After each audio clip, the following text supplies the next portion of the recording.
Jean-Claude, sommes très heureux de revenir vers toi. Il est hors de question pour nous de t'abandonner. La référence du jour se trouve dans Matthieu chapitre 4, les versets 3 et 4. Le thème, si tu es. Je te disais donc qu'il est hors de question pour nous de t'abandonner, car Dieu nous a reliés à toi. Le hasard n'existe pas dans le plan de Dieu. Dieu a un projet pour toi. Et Ésaïe le dit, si tu es docile, si tu as de la bonne volonté, tu mangeras les meilleures productions du pays. Alors, que veux-tu? Vivre un jour avec Jésus ou être grillé avec le diable? C'est toi qui décides. Aujourd'hui, nous allons donc aborder notre thème, si tu es. Juste avant, prions. Seigneur, nous voulons faire taire toute parole. Nous voulons, Seigneur,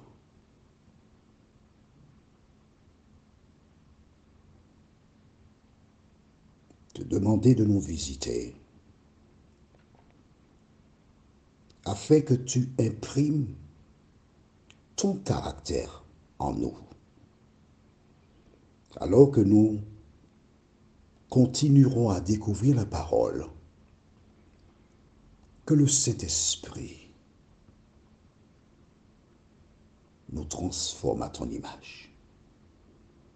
Merci de nous entendre. Merci de nous accompagner. Au nom de Jésus, pour ta gloire éternelle. Amen. Rappelle-toi, dans le jardin d'Éden, Satan dit à Ève, vous ne mourrez point, mais vous serez comme des dieux. Si tu connais déjà le récit, tu sais que son propos était un mensonge. Du reste, dans la parole d'hier, nous avons lu dans Jean chapitre 8, les versets 43 et 44, ce que je vais lire là maintenant. Pourquoi ne comprenez-vous pas mon langage? Beaucoup de personnes entendent ce que je dis, mais elles ne comprennent pas la parole. Elles entendent, elles ne comprennent pas. Et si quelqu'un me dit je ne comprends pas, cela ne me surprend pas puisque Jésus lui-même en son temps, Jésus, le pédagogue par excellence, il y avait des foules qui venaient l'entendre et parmi cette foule, il y avait des personnes qui ne comprenaient pas. Ce n'est pas nouveau. Ce n'est pas un souci pour moi. Pourquoi ne comprenez-vous pas mon langage? Parce que vous ne pouvez écouter ma parole. Il y a des personnes qui ne peuvent pas écouter la parole de Dieu. Elles font une allergie à la parole de Dieu. Pourquoi? Verset 44. Jésus dit, vous avez pour père le diable. Qu'est-ce que ça veut dire? Des enfants peuvent jouer dans une cour. Et quand le père d'eux arrive et il appelle son enfant, viens ici. Si tu ne connaissais pas l'enfant, tu observes, tu verras un enfant laisser les autres et aller vers le monsieur qui a dit viens ici. Pourquoi? Parce que l'enfant connaît la voix de son père. Il sait que c'est son père qui l'a appelé. Il ira. Tu comprends? Donc les personnes qui sont en train de jouer là, ce n'est pas la voix de leur père. Elles vont continuer à jouer. Mais celui qui connaît la voix de son père laissera le jeu pour aller le rencontrer. Le jeu, c'est quoi? Notre monde tel qu'il est. Et Dieu interpelle ses enfants pour leur dire, laisse le jeu, viens à moi. Seuls ceux qui connaissent Dieu, entendent sa voix et peuvent répondre à son appel. Jésus continue en disant, vous avez pour père le diable et vous voulez accomplir les désirs de votre père. Il a été meurtrier dès le commencement et il ne se tient pas dans la vérité parce qu'il n'y a pas de vérité en lui. Lorsqu'il profère le mensonge, il parle de son propre fond, car il est menteur et le père du mensonge. Well, Ève ne le connaissait pas. Elle ne savait pas que c'était l'inventeur du mensonge qui était là. Elle a échangé avec lui. C'est exactement comme certaines personnes, un jeune, peut-être un enfant on va dire un enfant de 7 ans, qui a commencé dans la vie, qui s'est inscrit au judo et qui se trouve face à Teddy Riner. Cet enfant n'a aucune chance. Tu n'as aucune chance.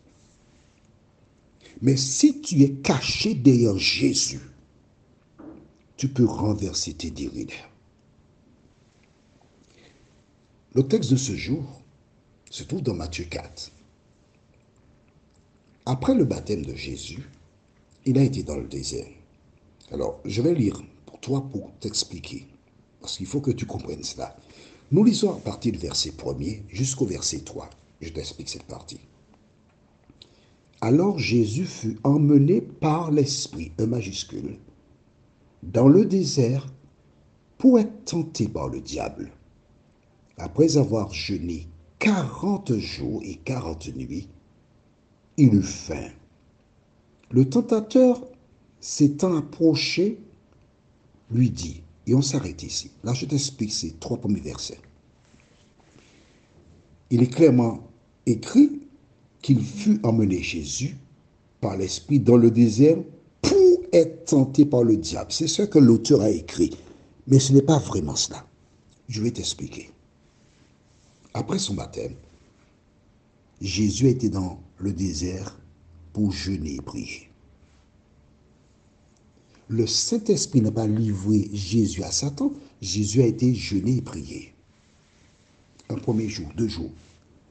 Et Satan, qui connaît l'histoire, 3 jours, 4 jours, il a compris. Il a tout compris. Qu'a-t-il compris?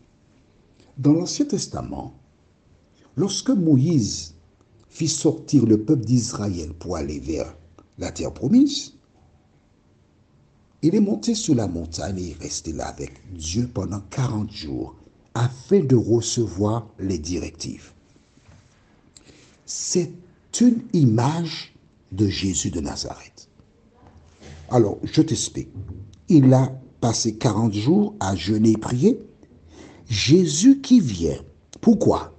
Non pas pour sortir le peuple d'Égypte, mais de sortir les racheter de cette terre pour les conduire vers la nouvelle terre. Il a compris que Jésus passera aussi 40 jours à jeûner et prier.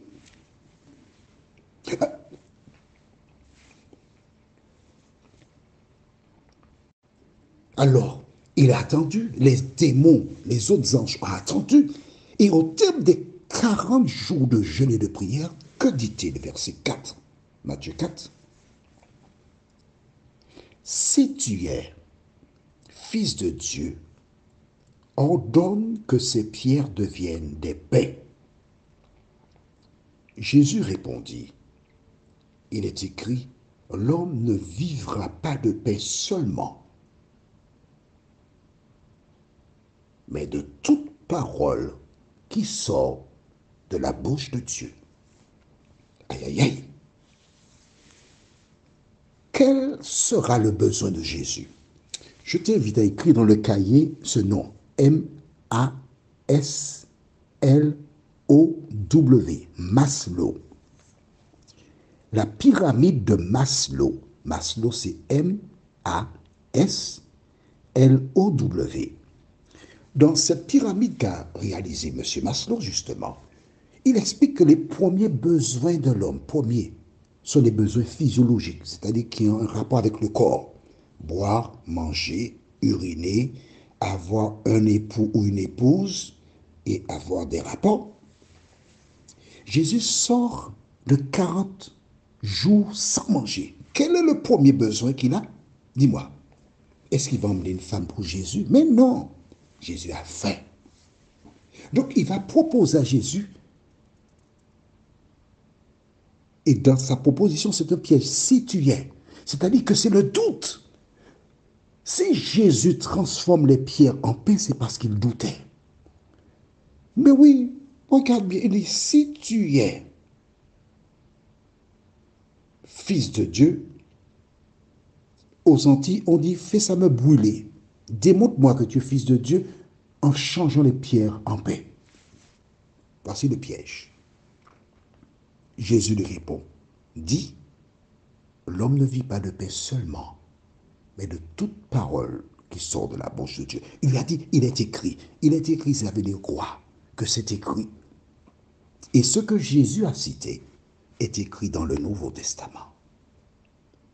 L'arme pour combattre le diable, c'est la lecture de la parole de Dieu. C'est pourquoi je t'invite à lire la Bible chaque année. Voici la force de Jésus, la prière et la connaissance de la parole de Dieu. Prions. Notre Seigneur, notre Dieu, merci pour la parole. Merci pour le Saint-Esprit. Merci de nous conduire dans toute la vérité. Merci de nous aider jour après jour à lever nos yeux vers le ciel, d'où nous viendra le secours. De nous aider jour après jour à vivre à la lumière de la parole. Permets que celles et ceux qui écoutent cet audio et qui découvrent que Jésus répondit en disant « Il est écrit », que toutes ces personnes s'engagent à lire la Bible et qu'elles se laissent conduire par le Saint-Esprit. Merci de nous entendre, Seigneur. Merci de nous éclairer. Merci de nous diriger. Merci de nous fortifier.